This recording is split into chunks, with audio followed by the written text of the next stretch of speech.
gde evo danas tražim zvaničnu pomoć od vas da probate da razmišljate u tom pravcu.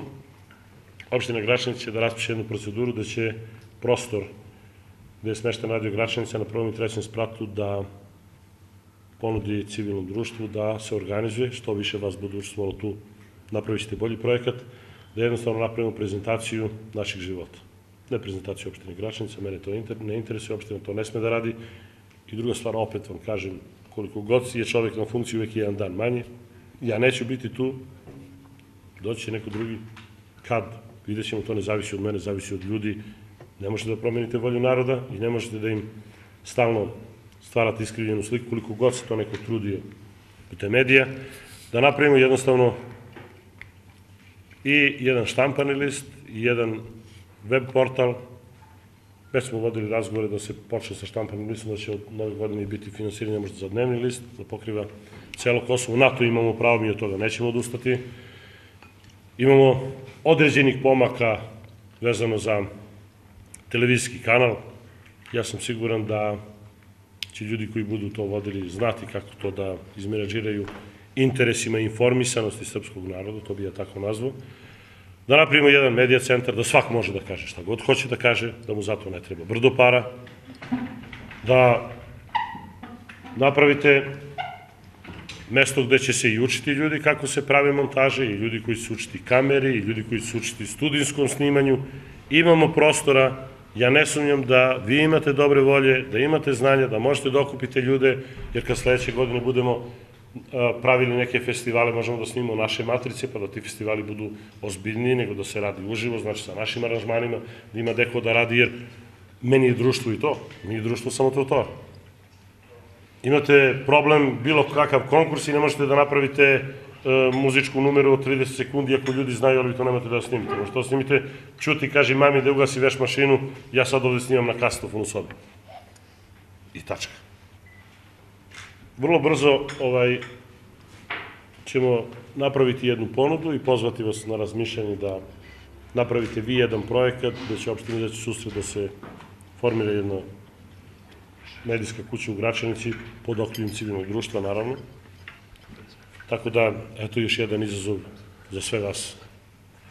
Jer će to biti promocija i vašeg grada, jer ja se trudim da pratim, ni civilni sektor se ne prati od strane mnogih medija onako kako bi trebalo, nego šturo, polovično, uvek se vade interesi i ja najiskrenije mislim da je to ozbiljna igračka, jer reći vam vrlo otvoreno, pogledajte u Mitrovicu, treće paljenje automobila za redom, čoveku koji drugačije misli, to ne sme da se radi, jer trebam da budem sledeći ja, da dobijem bombu u svojoj kući, da mi neko pobije decu što sam isključio vodu u bolnici, evo želim da iskoristim priliku da pitam vas ovde, jer takvi naslovi stoje da sam isključio vodu u bolnici, da sam ne znam šta, deca su mi bila napadnuta na moru, i dokle ja treba budem tolerantan, a neko treba podrugljivo da mi se smeje i da radi šta hoće sa svojim privatnim medijem.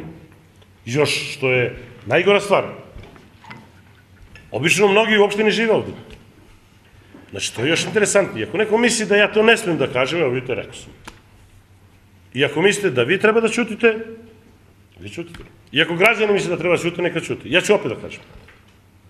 Vidjet ćemo dok ćemo da dođemo.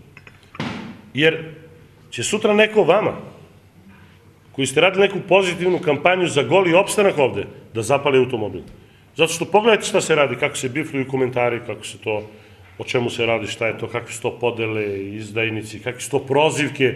Jednostavno, revoltiran čovek, to je kreiranje sopstvene istine i kreiranje sopstvene javnosti u tom momentu. Kada vi permanentno, znači, vršite, stavite jedno konkavno ogledalo i sve izokrećete celu kompletnu priču. To traje godinama ovde na Kosovu. Opasne su stvari. Ja vam kažem, kad neko izgubi glavu, posle će biti kasno.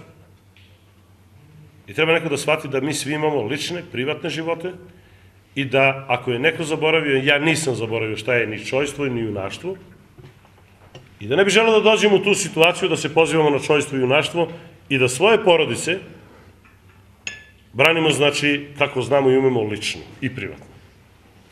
Jer polako, za to dolazi vreme, kako god hoćete me shvatite, ali ako trebam ja da razmišljam da li dete na biciklu će neko da mi odgura u kanal i da ga ubije, ili ako vozi motor zbog toga što nekog širi laži i neistine, onome što ja radim,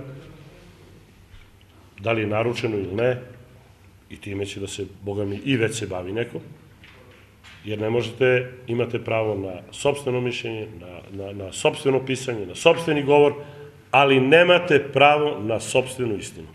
I tu je tačka. Tu se završava i počinje i završava se priča.